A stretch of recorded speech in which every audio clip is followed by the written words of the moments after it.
வணக்கம். தி நெல்லை டைம்ஸின் தினமொரு திருக்குறள்.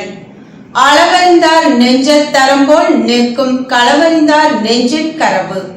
குறள் விளக்கம்.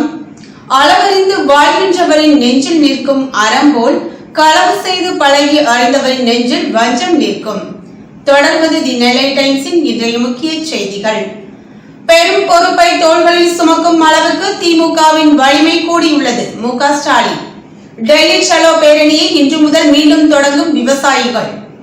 தொகுதி பங்கீடு குறித்து திமுக விசிக இன்று இரண்டாம் கட்ட பேச்சுவார்த்தை.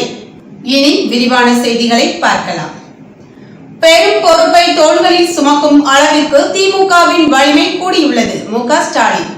இந்தியாவின் கூட்டாட்சி தன்மையையும் பன்முகத்தன்மையையும் மதச்சார்பின்மையையும் காக்க வேண்டிய பெரும் பொறுப்பை நம் தோள்களில் சுமக்கும் அளவிற்கு நம் வலிமை கூடியுள்ளது என்று திமுக தலைவரும் முதல்வருமான மு.க. ஸ்டாலின் தெரிவித்துள்ளார்.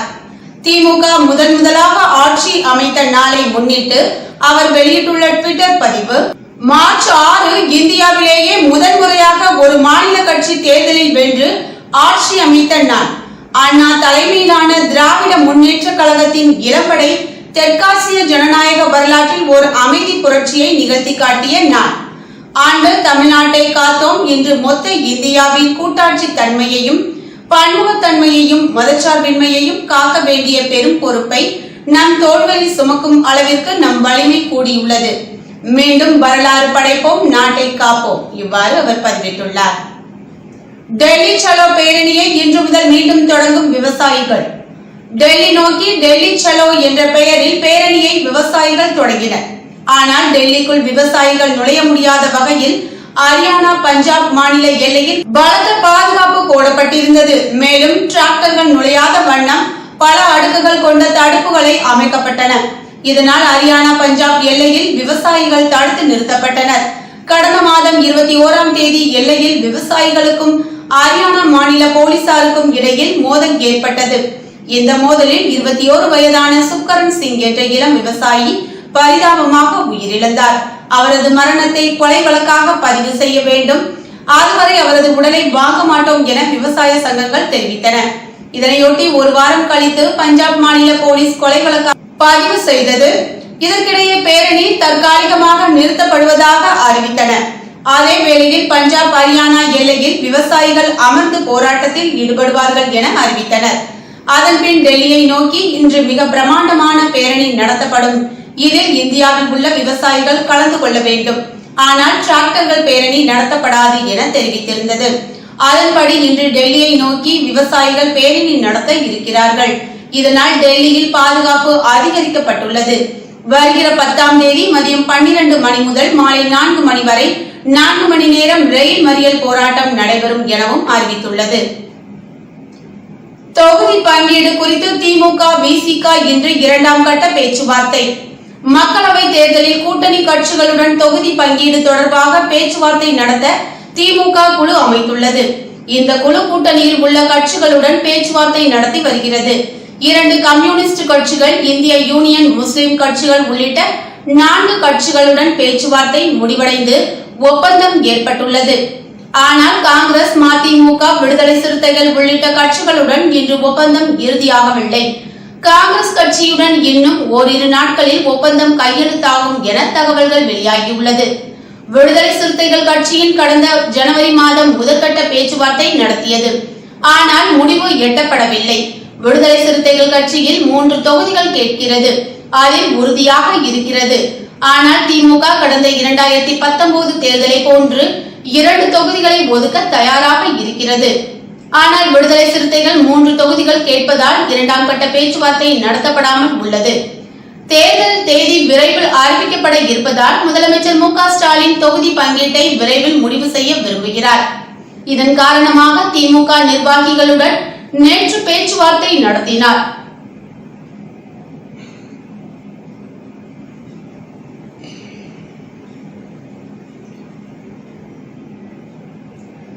இந்த நிலையில் இன்று இரண்டாம் கட்ட பேச்சுவார்த்தை நடத்த விடுதலை சிறுத்தைகள் கட்சிக்கு அழைப்பு விடுத்துள்ளது.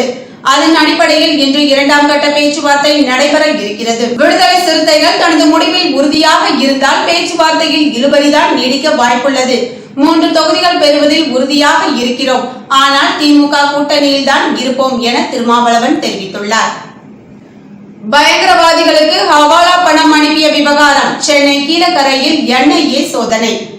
தடை செய்யப்பட்ட பயங்கரவாத இயக்கத்திற்கு ஆட்களை தேர்ந்தெடுக்க சட்டவிரோதமாக ஹவாலா பணம் அனுப்பியதாகவும் எழுந்த குற்றச்சாட்டின் அடிப்படையில் சென்னை ராமநாதபுரம் மாவட்டம் கீழக்கரை உட்பட நாடு முழுவதும் 17 இடங்களில் தேசிய புலனாய்வு முகமை அதிகாரிகள் தீவிர சோதனை நடத்தினர்.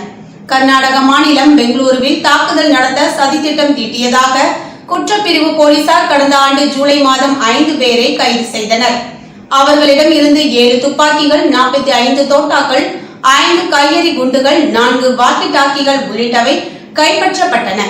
அவர்களிடம் நடத்திய விசாரணையின் போது கைது செய்யப்பட்ட இவர்களில் 6 பேரும் கடந்த 2017ஆம் ஆண்டு நடந்த கொலை வழக்கில் கைதாகி பெங்களூரு மத்திய சிறையில் அடைக்கப்பட்ட போது ஆயுள் தண்டனை கைதியாக அந்த சிறையில் இருந்த லஷ்கர்-இ-தொய்பா அமைப்பின் தீவிரவாதி நசீர் அறிமுகமாகி உள்ளார்.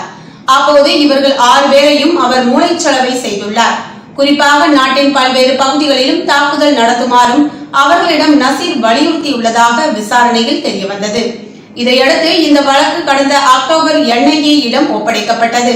இதைத் தொடர்ந்து பெங்களூருவில் உள்ள ஜுனைத் அகமது, முகமது உமர்கான், தன்வீர் அகமது, முகமது ஃபைசல் ரஃபானி, முகமது பரூக் ஆகியோரின் வீடு உள்பட 6 இடங்களில் NIA அதிகாரிகள் கடந்த டிசம்பர் 13ஆம் தேதி சோதனை நடத்தினர். இதன் தொடர்ச்சியாக தமிழகம், கேரளா, கர்நாடகா உள்ளிட்ட 7 மாநிலங்களில் உள்ள 17 இடங்களில் NIA அதிகாரிகள் நேற்று சோதனை நடத்தினர்.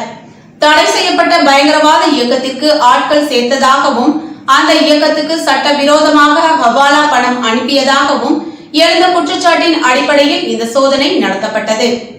தமிழகத்தில் ராமநாதபுரம் மாவட்டம் கீழக்கரை பருத்திக்காரா தெருவைச் சேர்ந்த தமீம் ஆசிப், புதுக்கிழக்கு தெருவைச் சேர்ந்த அல் முபீத் ஆகியோர் சென்னையில் ஹவாலா பண பரிவர்த்தனையில் ஈடுபட்டுள்ளதாக NIA அதிகாரிகளுக்கு தகவல் கிடைத்தது.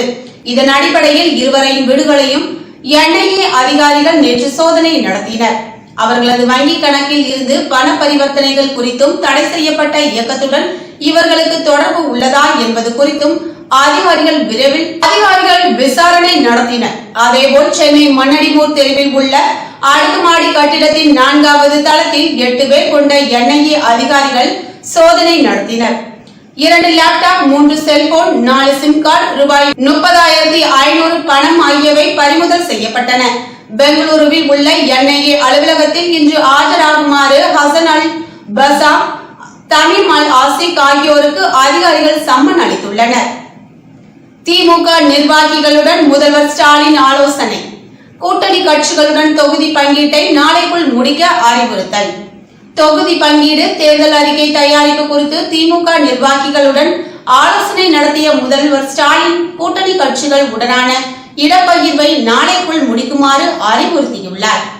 திமுக கூட்டணியில் தொகுதி பங்கீட்டை பொறுத்தவரை மார்க்சிஸ்ட் கம்யூனிஸ்ட், இந்திய கம்யூனிஸ்ட் கட்சிகளுக்கு தலா 2 தொகுதிகள், கோமா-தேக கட்சிகளுக்கு தலா 1 தொகுதி என உடன்படிக்கை முடிந்துவிட்டது. காங்கிரஸ் தரப்பில் கடந்த முறை போலவே தமிழகம் 9, புதுச்சேரி 1 என மொத்தம் 10 தொகுதிகள் தர வேண்டும் என்று வலியுறுத்தப்பட்டது. இதனால் முதற்கட்ட பேச்சுவார்த்தையுடன் நிற்கிறது. மதிமுக 2, விசிக 3 தொகுதிகள் கேட்கின்றன.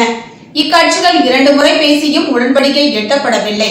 இது தவிர கமலஹாசனின் மக்கள் நீதி மய்ய கட்சிக்கும் 1 தொகுதி தர வேண்டி உள்ளது. இந்த சூழலில் மயிலாடுதுறை பயணத்தை முடித்து நேற்று முன்தினம் சென்னை திரும்பிய முதல்வர் நேற்று காலை அண்ணா அறிவாலயம் வந்தார்.